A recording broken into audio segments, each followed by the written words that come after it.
Hey, how you doing? Listen, on this episode of the South Philly Paulcast, I spent some time with one of my all-time favorite interwebbery funny peoples. He is the host of the 40-Year-Old Boy podcast. So, come on, hang out with me and comedian Mike Schmidt.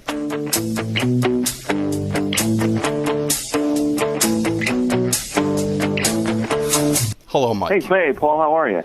Good, man. Good. How you doing today? Good, thanks. Do you want to be Paul? Are you South Philly? Are you South Philly Paul? Well, how do I address the host of the South Philly Paulcast? I'll leave it to your discretion. You can call me Paul, Paulie. Either one works. Fantastic. We're going to go with Paul. Great. Thank you. So, I contacted you via Facebooks and asked you if you wanted to record an episode with me. And I also requested that you give a critique of my attempt at some stand-up. I was given the opportunity a few months ago, early March or mid-March, to go to Salt Lake City for a live event that was for the Mediocre Show and the Geek Show podcasts, and they asked me to do some opening stand-up, which I've never done before in my life. And but I always wanted the experience. And instead of just trying to trudge through some open mics, I thought this was a good opportunity to put something together and present to people and get that experience in a more positive way. What I did was I asked Mike if he would be so kind to critique my humble attempt at comedy. He was a little hesitant at first. He didn't want to come on the show and sound like a know-it-all, put me down. He didn't want to make a first bad impression. And I said, well, I don't believe it's going to be that. You're somebody that I admire, somebody I've been listening to for 5 years and respect. And I would really get a kick out of hearing your opinion and your take on it. And yes. Yes. And he was kind enough to say, yeah, okay, I'll do it. Sure, I'll play along. Yes. I did. And look, let me tell your listeners, first of all, Paul's a great guy. He's been listening to me for quite a while. He's always been very nice. He's contacted me. I believe you sent me something from Philadelphia. Did you not? I've sent you a few things. Are you referring to anything in particular? Very nice. So I'm saying you've been very kind to me. Yeah, so sure. Believe me when I explain to your listeners, your loyal listeners, from the obvious. What was the other show? The obvious. There is the Mediocre Show. Mediocre Show. And I'm currently on Obviously Oblivious with two other hosts. Obviously Oblivious. That's it. Yeah. All of your fine listeners from there, please know that I apologize in advance for telling you just how awful Paul was at stand-up when I watched it. And again, I quantify this by telling you, look, it's a first time. It's not easy, man. I mean, even in a room full of people who are sitting there waiting for you to come in, actually, that can even be worse. Because you go for strangers, they have no expectations. Well, these people know the hilarious South Philly Paul from all of the podcast appearances. They're so excited. And I will tell you this about that crowd. I think you should have gotten all of their names and addresses, because if you're ever arrested or if anything bad ever happens to you, those are the people who are going to bat for you. Because man, you were a first timer, and they treated you like you were a star, which was awesome. I thought that was really great of them. But I got to be honest here. It's your first time, so you're not going to be good, and it was rough. I commend you for going up. And you were, there was some funny in there. You know what? Let's put it this way: you can see funny in a person. It's just a matter of being able to get it across and present it in front of a crowd. Right. And that's the part, obviously, you need to work on, because you're used to being funny by yourself in a room or with a couple of dudes on the podcast, or you're funny with your friends. I don't doubt that. But stand-up's a different animal, man. And then you drag those chicks up on stage, and you're like, hey, I need two girls to dance. And they're like, look, we've been charitable to you to this point, all right? We've let you talk and laughed at what you had to say and been very nice to you, and now you're going to humiliate two of ours? But then, and then you got the hot chick up there, and then the other girl was very attractive, and it was so funny. You can always see the difference. Folks, what he did is he said he was going to have a ringtone dance-off. So he's going to put a ringtone up to a microphone and have two girls just dance, and then to pick a winner. So he's looking for someone to go ahead and volunteer. Nobody did. Finally, two women come up there, and I'm not telling tales out of school. And I tell you, one of them looked like your stereotypical, oh, that girl's going to be really hot dancing, and then the other girl was attractive, but didn't look like any great shakes because she had a coat on, and she didn't look like she was going to be up for it. And then you have your ringtone. This worked in your favor, actually. I was pissed you didn't capitalize on it. You should have capitalized on it more. Go ahead. But at the same time, you were shell-shocked from being up there in front of a room full of people. You even said that. You're like, dude, this is my first time. By the way, how much talking am I going to do? Holy God, interrupt me at some point, Paul. That's fine, Mike. You said I missed an opportunity with the girls? You kind of did because you could have pointed that out. You could have really explored that. Tracy was the girl who won. Right. And she was the girl you did not think was going to win because, like I said, she was attractive, but she had a coat on and kind of like was covered up, whereas the other girl had cleavage and was your stereotypical like hot in a bar girl. If you were to see those girls in a bar, you would first approach, was it Marta? Maya. Yeah. Okay, Maya's the one you would have approached first. But man, once you saw the contest, everybody in that room wanted to bone fucking Tracy.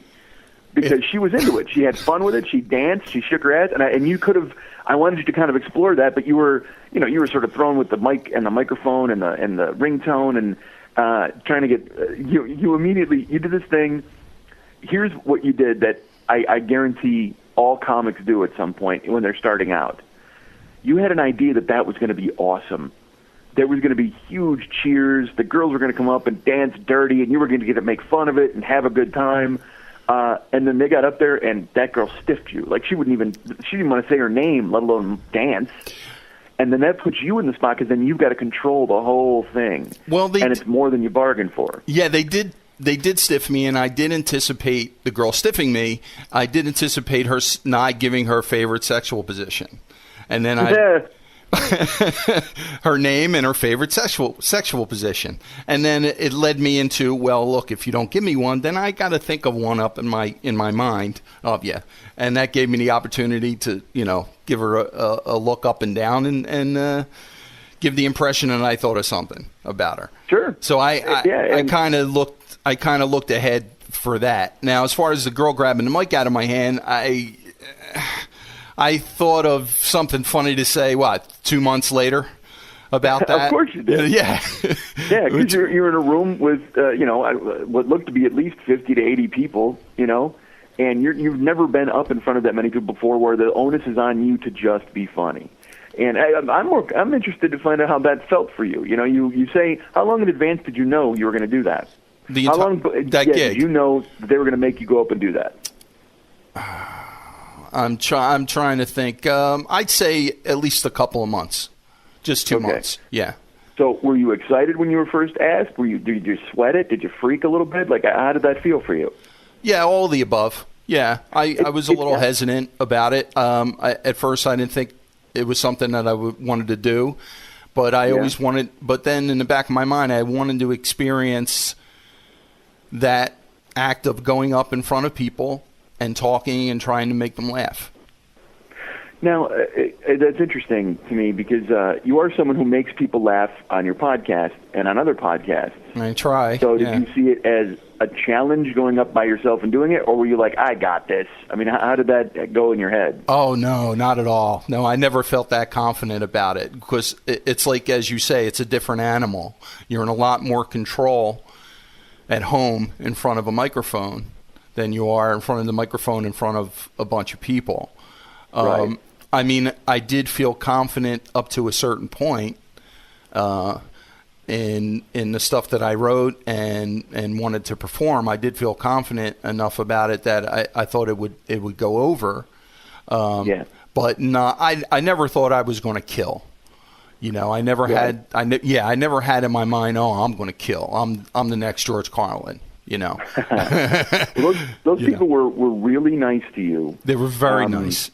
Yes, and I say that, and again, I don't mean to be mean. It was your first time, so I'm busting your balls a little bit, of course. No, I think you're being very nice about it. Well, no, I mean, it was technique things. You know what I mean? It's like material's material, and that'll come. And it just comes with doing stuff. But it's handling to other people. You know what I mean? It's funny. There's a thing they talk about with quarterbacks. When he knows how to run the flow of the game, and or you know what, a better one is boxers. They call it ring generalship, and he's in charge and he makes the fight go where he wants it to go.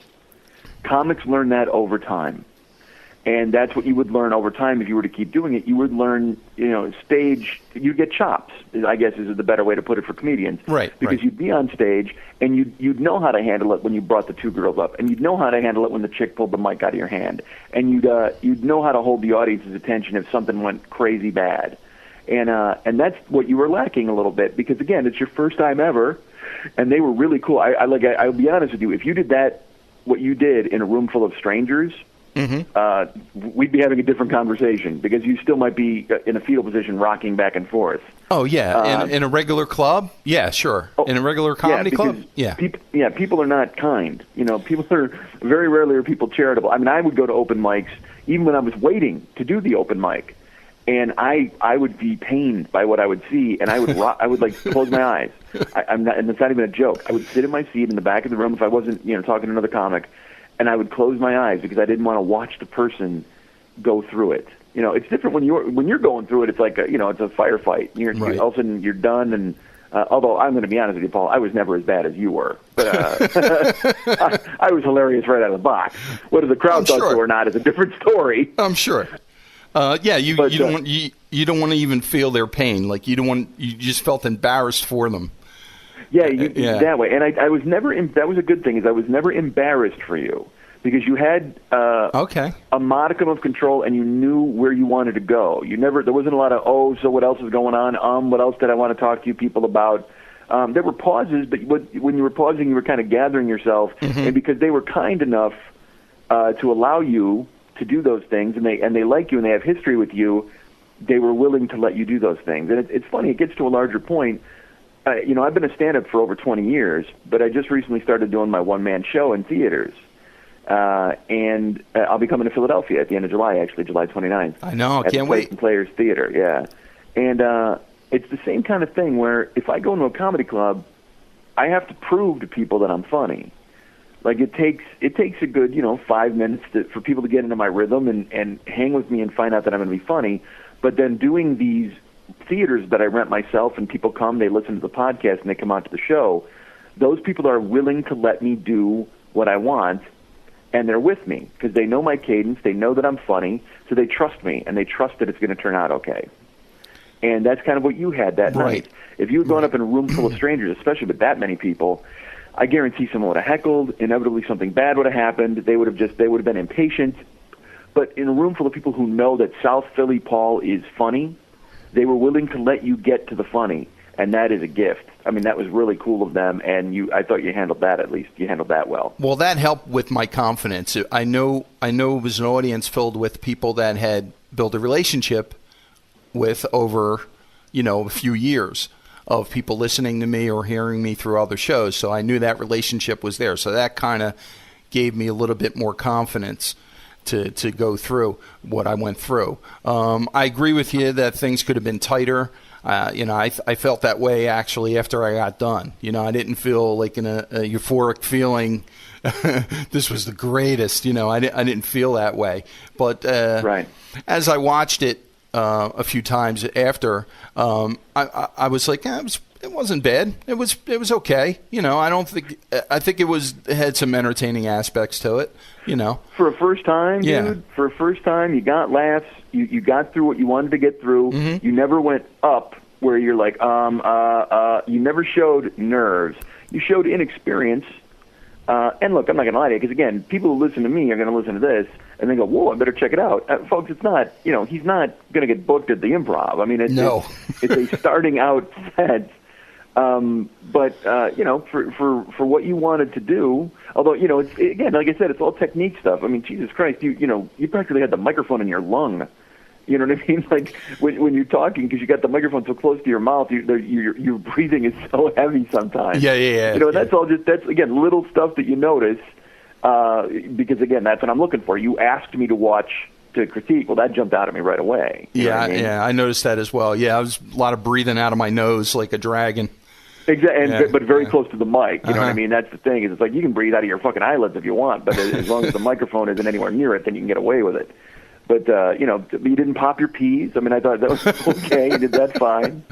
I worked. But I will say this: I got to be hard. honest. As a man who runs what you know to be a very Christian show, clean show, language was very salty from you, and I found that to be a little offensive. It's a little offsetting. It's a big surprise a little to you. off-putting. I mean, nothing I didn't expect because you're from the rough and tumble streets of Philadelphia, of course. But I myself don't really quite care for that sort of language, as you know. Yeah. I did feel a little guilty speaking that way because I knew you'd be listening. Oh, sure. Yeah, you're like, oh, geez, he's going to hear it, and he's just going to... I almost fainted dead away. I will not lie to you. That's a phrase I would actually use. I listened to it. I did get the vapors, and I had to fan myself. I popped out my parasol, put it over my head, and then fanned myself, clutched my pearls, and swooned. Oh, Michael, I'm sorry. My wife was here. Huh? I'm sorry. That's okay. My wife was here to give me a mint julep and revive me, so that was fine. But excellent. I was a little thrown. I will not lie about that. Okay, so bottom line, you saw a little potential. Well, let's put it this way: the very fact that you had the balls to go on stage, you were up there for a good, it looked like 8.5 minutes. Yeah, something like that. Yeah, so I mean, just the fact that you did that and you didn't like run screaming into the night, and you were able to get your cogent thoughts out, and you got a good response, and yeah, there's potential. But the thing is, dude, it's like any sport. You got to keep doing it. Keep doing it, keep doing it, keep doing it. Mm-hmm. You know, I'm fucking weird. I should be going up all the time and doing stand-up and being good at it still, but unfortunately I'm not because I'm a lazy cock. But you, you know, but also I've got some years under my belt, so I can kind of fall right back into where I was. Not really. That's a lie. People still hate me. But I, you know, I can sort of find it pretty quick. Whereas with you still don't know how to do it. You know, so that's why you got to keep going up. And dude, once you start going in front of strangers, that'll change who you are and what you do pretty quick. Oh yeah, I could imagine. Well, I did write you and say that look, this isn't something I'm going to be pursuing as a career. I think I am going to continue to try to be funny on the internet. And yeah, why not? Yeah, absolutely. I have a lot of fun with it. You've proven you can do that. I try. I'm going to have another opportunity to do it in August with the same type of event. It's a live event for the Mediocre Show, so I am going to be doing it again. That's great. Now, are you going back out to Utah for that? No, that's actually here. That's going to be here in Philadelphia. Okay, cool. That's August 13th at the World Cafe. Who's based in Utah? Is it obviously Oblivious or no? In Utah that you went? And the way it happened is that there's a podcast called the Geek Show Podcast. Right. And they started cross-promoting with the Mediocre Show, which is from Pennsylvania. So since podcasts are available all over the world, you can get a listener base from anywhere, as you know. Yeah. So those two entities started cross-promoting each other, and everybody shared listeners after that. So the Mediocre Show got a ton of Salt Lake City listeners. And great. Yeah, and it just built up so much that they decided to do a live event and fly out there and meet all the listeners in person.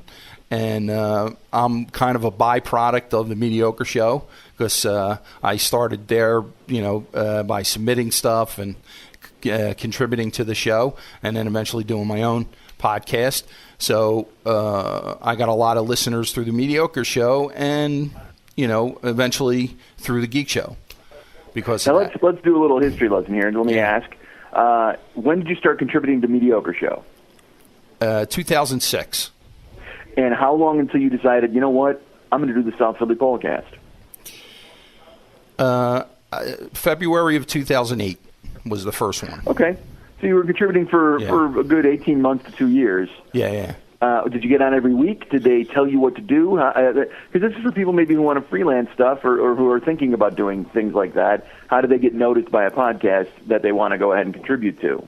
How did you do it? Well, I discovered the Mediocre Show. I started listening to them. It was just two hosts, and it was just two guys. Actually, one guy lived in Portland, and the other guy lived here in Pennsylvania, and they were doing it via Skype. Also, the guy from Portland moved here, so they were doing it together.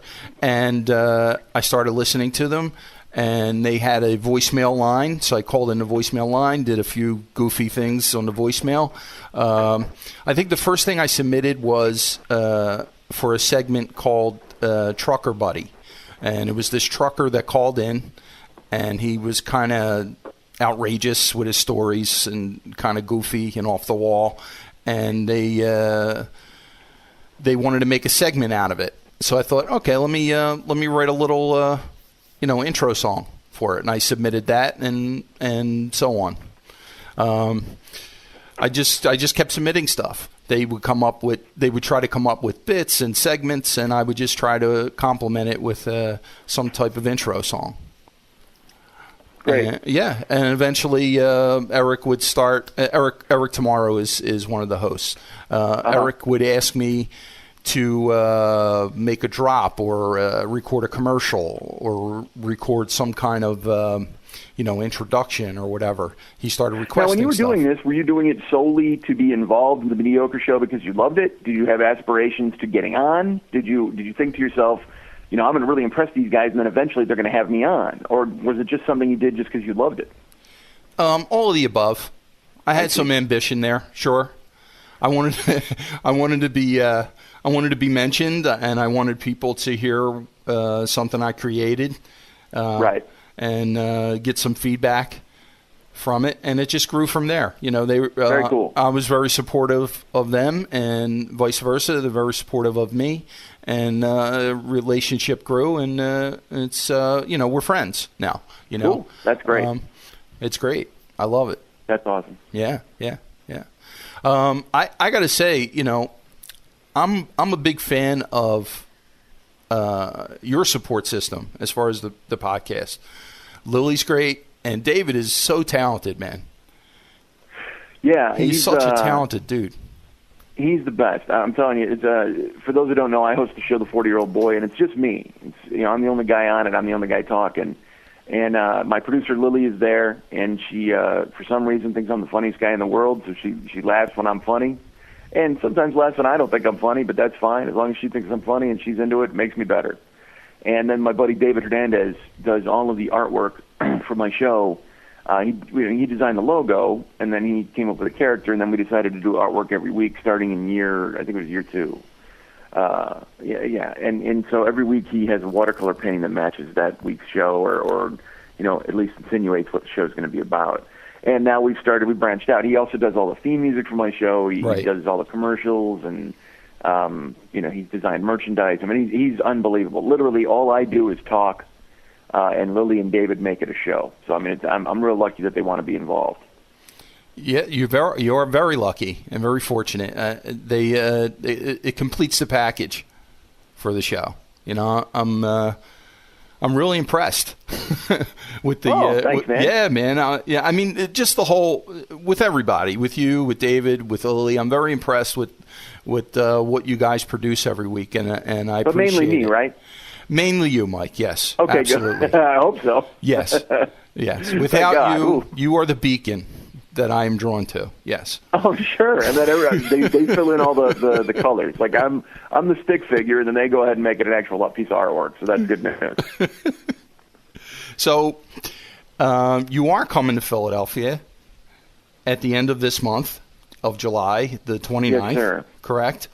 And yeah, I didn't know when this was going to air, so I felt right after I plugged it, I went, that was dumb. This might not air till August, idiot. No, actually, I have plans of putting it out this week, hopefully by Thursday, the same day that the 40-Year-Old Boy podcast comes out. Oh, terrific. Yeah. So you are going to be here, and it's going to be at the Plays and Players Theater in Philadelphia. I've never been to that theater, but it looks like a nice place. It was recommended to me by a listener who he saw Paul F. Tompkins there. Okay. I have a feeling Paul F. did the big room. I will be on the third floor. Right. In what looks like a cool room. I saw it online, but it's a little smaller than the main room because I'm not exactly the king of Philadelphia. So any venue. It's interesting that since I started doing these one-man shows, I'm looking for theaters of a certain size, and because I can almost tell you in every city how many people I'm going to get. You know what I mean? So right. I would love to be pleasantly surprised by like a stampede one of these days. Uh-huh. But as for right now, I book a smaller theater because again I do the whole thing myself. I call, I book it, I book my own. I pay for hotel and fly out myself, and the tickets are available at brownpapertickets.com. If you go there and you search Mike Schmidt, you'll find me. And I have a few events up there now. New York and Denver and Philadelphia are all on sale. And I'm really excited to come to Philadelphia because I've never been. Okay. And on a personal note, I've been a Phillies fan since I was 8. You know what I mean? Since I found out they had a third baseman named Mike Schmidt. Right. Right. When you're a little kid, you find that out. You're like, well, that's it. That's my club. So I've been a Philly fan my whole life. Mike, I have a confession. Uh-oh. I'm not a sports fan. What the hell? And I think that's... Your name is South Philly Paul. How are you not calling whip or sitting in a bar yelling at people and throwing pretzels and screaming about the Eagles? What's wrong with you? I actually grew up with all that. My dad actually owned a bar, so I did experience all that. But for some reason, the sports fever did not stick to me. I like comedy, I like music, I like movies, but the sports, I'm happy for our team. I'm happy for the home team. Anytime they win, that's great. But right. I just had to get that off my chest. Oh, that's fine. I mean, I don't care. I'm not the psychopath I used to be as a kid. You know what I mean? But right. But I do love sports, and baseball is absolutely my sport. So okay. I mean, cool. So I'm excited to come to town. I'm actually going to come down early. I think I'm going to come down a couple days early and go to 2 games. So nice, good for you, man. I never got to the vet, so to get to CBP is going to be fun, and I'm really excited about it. It's a big weekend, man. I mean, I've never done the East Coast. The only time I've ever been to New York was I was filming. I did a commercial in New York, a FedEx commercial, and then. I was staying in a hotel called the Soho Grand, which was unbelievably nice, and it was weird. I walked up. All right, I'll tell you this story real fast, but okay. It's not.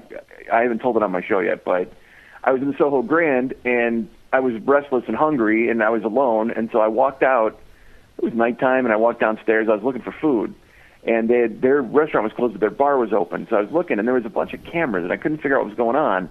So I walked up to these dudes. I go, "Hey, what's going on?" And they go, "Hey, go right in." So I walked in, and all of a sudden, I'm on the set of The Sopranos. Wow. I look over, I see Alicia Witt, and I see Michael Imperioli, and I'm like, whoa, and I'm walking around, and no one's asking me any questions. I mean, like, they just let me in. And it was so bizarre, and, long story short, this guy finally, I walk up, and I go, we're filming? And he goes, yeah. He goes, who are you? And I go, I'm a guest in the hotel. He goes, why are you in here? And it turned out, because I, at the time... was about 500 pounds, so I was a big fat guy who could kind of pass for a mobster Italian guy with my haircut, right? And they thought I was cast or crew, so they just let me on set. You must have walked around. There's a lot more to it, but basically, finally some guy, I'm talking to him, and he goes, "Why are you here?" And I'm like, "I don't know. I'm a guest in the hotel." And they fucking tossed me out.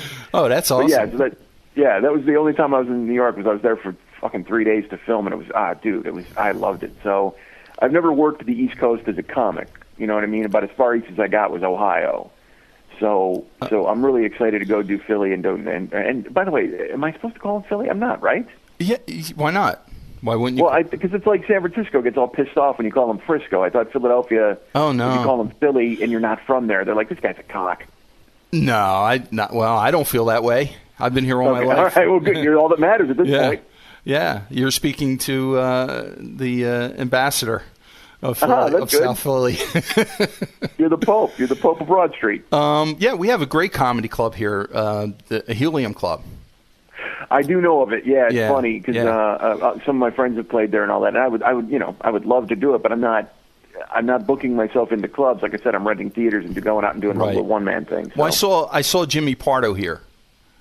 Oh, okay. A couple of years ago. He was at the Helium Club, and they put us right up front. And it was my first time at that club, and I'm like, wow, this is great, you know? And he was hysterical, you know? Well, that's the guy to see if you're going to go to a club, man. Yeah, he was hysterical. He is phenomenal. And he does a podcast called Never Not Funny that I actually was on for a while, and he's the funniest guy in the world, you know what I mean? And then you wind up, you see him live, and you go, oh, he really is that fucking hysterical. I mean, he's like force of nature funny. Yeah. And it's amazing to watch. He, one little story. We were right up front, and he was doing what I guess you call crowd work. You know, he was asking people their names. He was being Jimmy. And that's what Jimmy does, man. And I had in my mind I was going to give him a smart answer. Oh, why? So, yeah. He was actually pretty light on me, but he asked me my name, and I said, my name's Oliver, which is his son's name. And he shut me right down. That's not your name. What's your name? He shut me right down. And I went, Paul, my name's Paul. Yeah, because he's been doing it for 20 years, you know. That's all I had, man. Every fucking jackass who wants to try to slip a funny one by him or whatever, and I don't understand why. Why did you do that? Let me ask you that. Seriously, why? You thought it would be funny? Yes, I thought it would be funny. And I think it was funny. He made it funny. You didn't. Well, in my mind, it was funny, and he made it funny because he shut me down. And when I said my real name, people laughed at that. Yeah, so he made it funny. No, I wasn't. But I'm telling you, man, it's because people do that all the time. They think, I'm going to fire off some genius answer. I'm going to be hilarious, and it's like, you know what? Let Jimmy do the heavy lifting. All right, he's the comic. He's going to be funny. You know what I mean? Because I'll be honest with you, you might have gotten a little laugh out of that exchange. Right. Okay. But at that point, he then knew, I'm not talking to that guy the rest of the night. If you would have been honest about it and been honest with him, maybe he keeps coming back to you and he talks to you all. You know what I mean? And you have kind of has some fun. I agree with you, but I just want to make this clear. I'm not that type of guy. I have a lot of reverence for comedians. I don't need the spotlight while I'm there. But sometimes, but I will say this though. Sometimes, because you love Jimmy and you were excited to be there, right? So you're like, this is my chance. Because you know what? I did that to Jay Leno when I was a kid. Okay. I went to a thing with Jay Leno. I saw him twice when I was a kid, and when I was a kid, I was 18. But I had seen him once in Chicago, and saw him do crowd work and talk to people. So then when I saw him in Vegas, I was really close, and I knew what he was going to ask when he asked stuff. So he went into the crowd, and he's like, he said, you watched, he said something about TV. I'm trying to remember what the hell it was. And I made a smart-ass remark about what I watched on television, or what I didn't watch, because I said the same thing the guy in Chicago said, because I wanted to see if Jay Leno would say the same thing to me. It was weird. It was like I was a comedy spy. Right. I wanted to see if he would say the same thing in every city, like David Lee Roth would. So I said the same thing a guy in Chicago said, and he tore me apart in a completely different way. Like, he went a completely different direction with it, and I was thrilled, but also I looked like a jackass because I was trying to be cute, but it was all for comedy experiment's sake, you know what I mean? Because I was still learning about stand-up then, and I loved Leno so much that I didn't know the secret of it. Like, I was like, is this all scripted out? Nope, because I got my brains beat in with a totally different thing to say. Well, you were dealing with somebody that had the chops.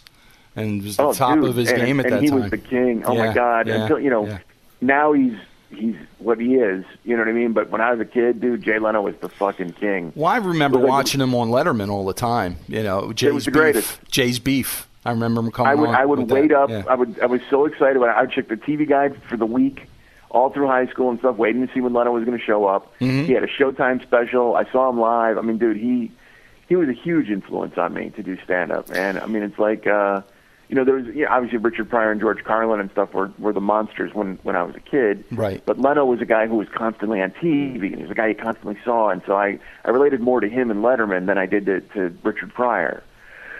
But I recognized the genius in what Richard Pryor did and all that. But for me, like Leno and Letterman and those guys and it's funny because now my comedy is probably more Richard Pryor because I tell stories about my life. rather than having that ironic detachment that Letterman has. Do you remember a bit that Jay did on Letterman where he played Elvis? And the Elvis bit? He did like an Elvis bit where it was supposed to be like an Elvis movie. Yeah. I vaguely remember something like that, but I just remember it being hysterical. Well, because he would do Elvis in the club, and so whenever he would come on Letterman would be like, "Hey, man, why don't you do Elvis?" And Lennon's like, I'm not doing Elvis. Don't try to get me to do Elvis."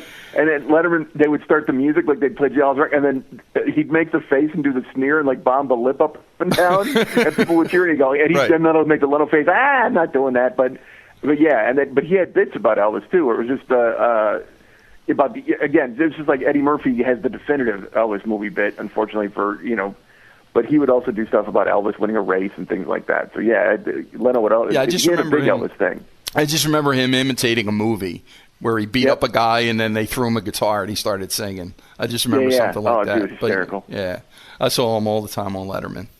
He's the best. Or he was the best when I was a kid. Now he's a dope.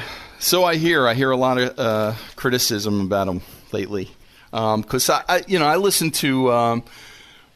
I listen to a lot of guys that or you're acquainted with. Like I listen to Jimmy Dore's podcast. I listen to Graham Elwood's podcast. Of course, Never Not Funny. I listen to all those guys, and they all have their take on where Jay Leno was and where he's going and where he is now. Yeah. Unfortunately. Yeah, I think comics do. I mean, you kind of have to. The Tonight Show when we were kids was such a big deal, and you aspired to be on it. It was so huge, and it's just changed. I mean, it's completely changed. And then after what happened with Conan, I mean, forget about it. Then the guy was basically dead to everybody, So because that's just such a betrayal and such a weird thing to do. It seems odd. So it kind of cemented that he had absolutely changed from who he was. So, but then again, what the hell do I know? I never knew the guy. He could have been this guy all along. He could still be a great guy behind closed doors. I get no fucking idea. I just know what I see, and what I see the last few years, I certainly didn't like. Do you listen to podcasts on a regular basis? That's a weird question, Paul. I sometimes I do. I have not.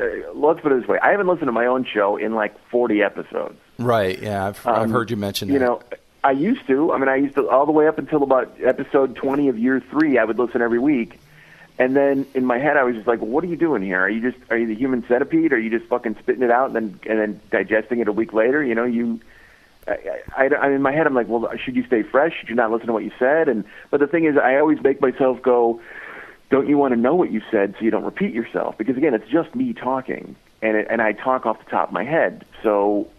Right. It's very difficult sometimes to keep track of what I have talked about and what I have not talked about. I do like podcasts, absolutely. When I can listen, and I do, I'll listen to, my friend Paul Gilmartin has a new podcast called the Mental Illness Happy Hour, I think. I can't, not sure. If you search Paul Gilmartin in iTunes, you'll find him. Well, I heard it. I find that podcast fascinating. That's a one-on-one interview, and he's not always trying to be funny. He's trying to get to the root of people's depression and a lot of the way people feel and how they've dealt with problems over their life. And he'll talk with comedians, which is great, but he also talks with a guy who's an ex-con, and he talked all about him and his life of violence and being in prison, and I found that to be incredibly entertaining. That was great. And then everybody else, you listen to the ones that are Mark Maron's show is brilliant, and Adam Carolla does a great job. Never Not Funny to me is still the best podcast in the world. It's because you know what, Ricky Gervais, I know he didn't invent it, but for me, comedy podcasts was Gervais, Stephen Merchant, and Carl Pilkington. And so when we first started Never Not Funny, when Jimmy started it and asked me to be on it, and we started doing it, in my head I was like, this is like the American Gervais show. I mean, it really is. It's funny, and it's three guys kind of talking, and it didn't have set topics like Gervais did, really. But and for my money, that's exactly what the show is. It's Matt and Jimmy are Gervais and Merchant, and then the third guest comes in and gets to be Pilkington every week. I mean, it's just a gold standard of podcasting for my money. Yeah. And there's Bill Burr. Obviously, he's I like Bill Burr a lot. Show. Yeah, I think he's funny. He's a hysterical stand-up. And I listen. Like, I have friends in Canada named Return to Sender. Sandra and Michael, they do a show. and they've been very nice to me, and they had me on their show, which was cool. And I think Sandra's hysterical, and the whole show is great. And so I try, you know what I mean? I certainly download just the David Feldman comedy show, and yeah, me too. Yeah, there's a ton of them. That's the thing is, I'm finding the dilemma that a lot of the listeners are, and when you try to cleave through and get noticed, you know what I mean? It's like Kevin Smith has. He just started Jay Moore's podcast this week. I mean, that's the thing. Podcasting, when we started 5 years ago, it was Jimmy Pardo and Ricky Gervais, and then Keith and the Girl, and basically it was a wasteland. You know what I mean? And I think maybe Yeah Dude was around, and a lot of those guys. Mm-hmm. So I don't want to. I certainly don't want to. I wasn't familiar with the world of podcasting when we started, except for Gervais. But I did notice, I'm like, oh, well, there's these other shows, and they're very popular. But now, it's retarded. I mean, it's like I said, Mark Maron just had a 3-page article on him in Entertainment Weekly for his podcast. Kevin Smith I think he produces 6 shows under his banner. Earwolf has, I think, 9 shows. And then Adam Carolla has the Ace Broadcasting Network. Right. And it's funny, because I used to, year 2, I started to make a joke of the Mike Schmidt Podcasting Network, MSPN. I made it a goof. And now we actually have podcasting networks. Like I made a whole elaborate fake network with fake shows and fake commercials. Yeah, I love those shows. Yeah, and then it came to life. There's real people with podcasting networks. Right. So it's crazy to watch. Like I said, Jay Moore just started his. Chris Titus is getting a lot of pub now for his. Carlos Mencia. Big names are starting to see that you can do. And I guess Aisha Tyler is starting one.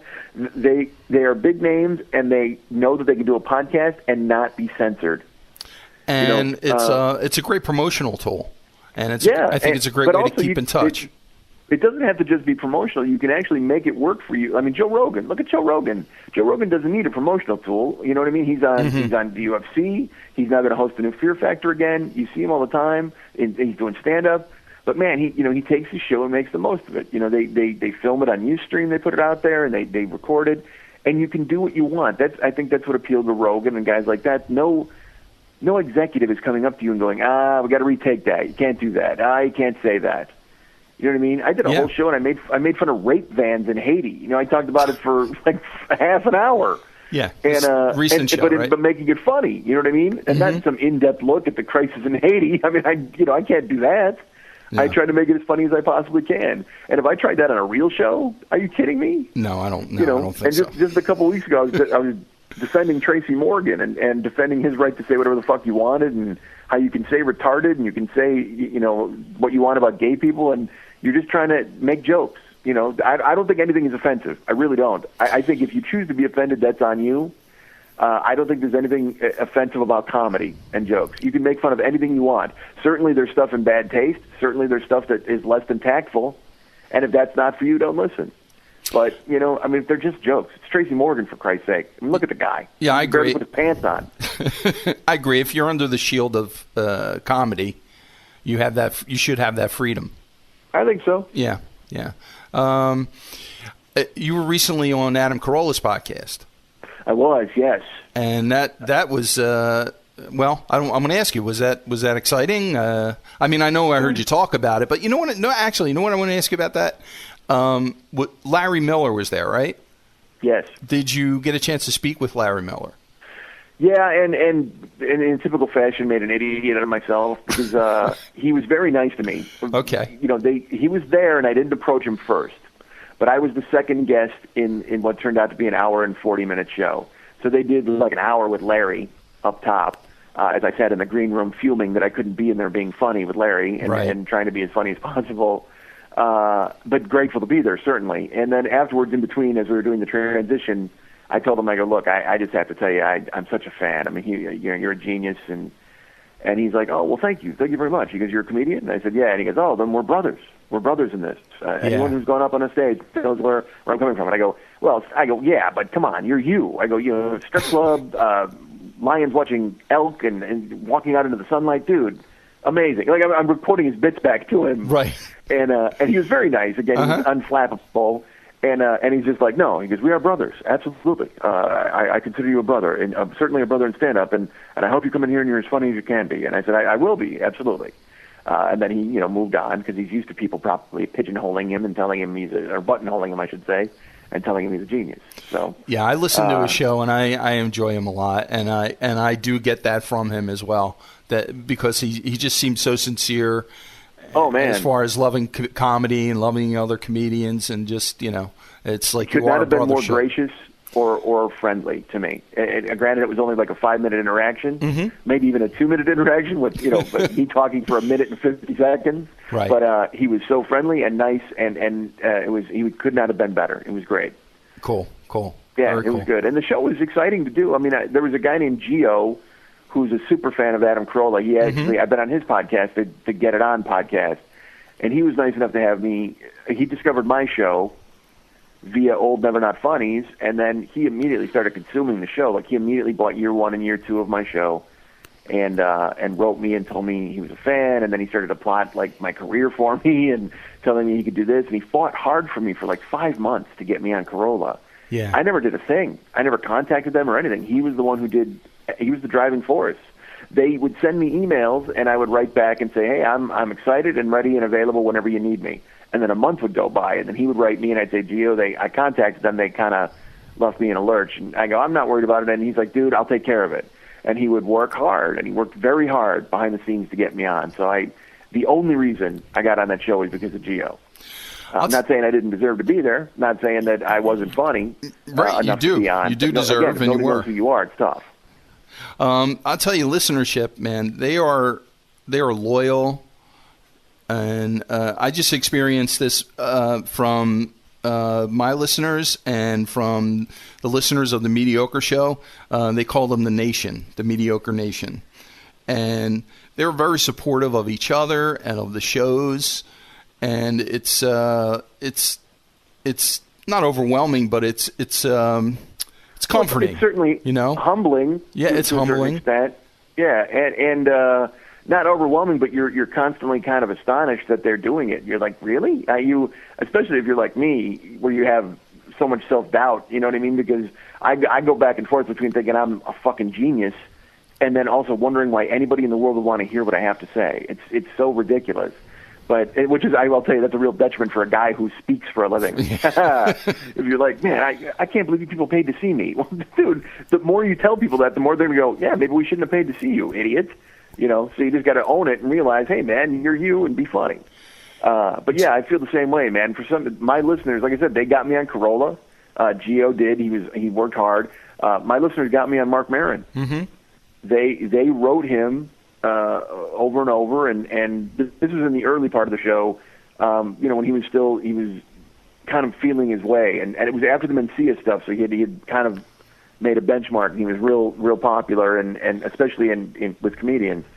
And I've always been a Mark Maron fan. I mean, I told him this, I used to have a quote from him that I would carry in my wallet. Like I had it was in an old Just for Laughs newspaper, and it was about how he had been hanging out with Kinnison and working with the Outlaws in Los Angeles, and everything went south, and he went back to Boston, and he was working as a fucking barista.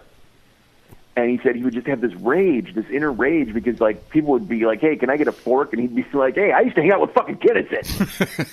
You know what I mean? And yeah. I really related to that. You know what I mean? That feeling of being nowhere, of being somewhere, and then immediately being nowhere. And I loved that quote. That's from that's got to be from 17 years ago, that quote. So then I read his book, the Jerusalem Syndrome. So I was a fan. And so for him to contact me and say, "Hey, people say we should talk," I was like, whoa, dude. Oh, yeah, that would blow your mind, sure. And he told me right when I met him, he goes, "Man, your fans are persistent." Because I guess they wrote him all the time. They wrote him every week, and he finally decided that I was a guy that he should have on. And he made it easy. He was another guy. Like, we just sat down and started talking. It was really good. I was excited. And now, then I look back and I'm like, well, he's had so many amazing talks with Robin Williams and Judd Apatow, and all those discussions are great. And Louis C.K. shows. And then I'm like, well, now you get in that thing of, well, was mine good enough? Did it measure up? Will I ever get a second chance? So I was very happy to hear both of you guys together, because I'm a big fan of both of you guys. It was great for me. I enjoyed it very much. Yeah. It was excellent. Yeah, very entertaining. Because as you know, I have not listened to it because I don't listen to anything. Really? Wow. Well, I haven't listened to that one. Corolla I didn't listen to. Yeah, it's weird. It's like I do them, and I'll scan them, you know what I mean, to make sure I didn't make a complete idiot of myself. Okay. But but it's so funny that I'll listen to Marin when he talks, like he talked to Todd Hansen from The Onion this week. I listen to that. You know what I mean? It's nothing against those people. It's the fact that they have a guest who I'm very familiar with, and I don't really need to hear from. Well, that was a really heavy episode. Very heavy episode. Yeah, absolutely. Which kind of reminds me of your friend Gil Martin. Pretty much what his podcast is, I guess, about dealing with that issue. Other podcasts too. Walking the Room with Dave Anthony and Greg Barrett. That's a great show. Dave's very funny, and Greg's also very funny. It's anytime I've not ever really heard a podcast that made me go, oh, you know what I mean? Because the best thing about podcasts is people do what they want, and you decide whether it's for you or whether it's not for you right out of the box. You know what I mean? Right. So it's pretty cool, and to hear Dave and Greg, who are just funny guys talking, that's great. And same with Never Not Funny, and I mean, there's all those shows. Doug Loves Movies, everything is they're blowing up. They're blowing up all over the place. It's fun to watch, and I only hope to carve out my special niche and get people to listen to me and notice me. Well, all I can say is that if you do not listen to Mike, you should be listening to Mike, especially if you listen to comedy podcasts. I can't imagine you've never heard of Mike. And the 40-Year-Old Boy podcast. You should be listening. I don't know how else to promote it or convince people. Nice. Well, I'll tell people, if you go to MikeSchmidtComedy.com, right now I will tell you the streaming episodes are not the way to go because I'm in the middle of changing web guys. If you go to iTunes and search Mike Schmidt, you'll find the 40-Year-Old Boy podcast. You can subscribe there. You can download it, every week. It comes out basically every late Wednesday night, early Thursday morning, depending on where you are in the world. Go to MikeSchmidtComedy.com. If you go to the 40-Year-Old Boy page, there's a little blurb there. It'll tell you all you need to know about it. And, you can subscribe in iTunes and leave a review or write me at Mike@MikeSchmidtComedy.com. There's a million ways to listen or to get a hold of me. And I'd also like to bring up again that you are going to be in Philadelphia, and I'm very much looking forward to seeing you live. Seeing you perform live, yeah. I'm excited too. It's going to be at the Plays and Players Theater on the 3rd floor, and it's on July 29th, Friday night. I think the show's at 8 o'clock. I off the top of my head, I do not know. But if you go to brownpapertickets.com, tickets are on sale. If you go to facebook.com/the40-year-old boy, you can be my friend there and find links to all of the pages. There are all sorts of pages to bring me to all sorts of towns, Kansas City and Atlanta. Like I said, Chicago, Milwaukee, Indianapolis. These are all in progress, but right now there are shows that are scheduled for Denver, for New York. New York is August 12th, but Philadelphia, of course, is the big one. That's July 29th. Well, Mike, I want to thank you so much for spending time with me. It is a big thrill for me. And well, I want to thank you for having me on. Again, you've been someone who's been very supportive from the beginning. You listened on Never Not Funny, and then you came along. The important thing was you came along when I went to my own show. I mean, because I took a year off, and I never knew if anybody was going to rejoin me. And to have people who knew what I could do come along and listen to me solo and trust me to do that and then stick around, that's gigantic, and you're one of those people. So I'm happy to do the show, and I'm happy you asked me. So thank you so much, Paul. Sure. I appreciate everything you do, Mike. I appreciate everything you put out there, on other episodes and your own. And I want to thank you for introducing me to other shows, that I still listen to, like Paul Gobel's show. I listen to his show as well. King of TV. I can't forget him and Jim Bruce, good friends of mine. Yeah. I love you on there, but I listen to those guys faithfully as well. Well, thanks for playing along, and I appreciate your input. Okay, cool, dude. I'll see you later, man. Thank you. Paul, thanks again for everything. Thank you, sir. Good night. Take care. All right.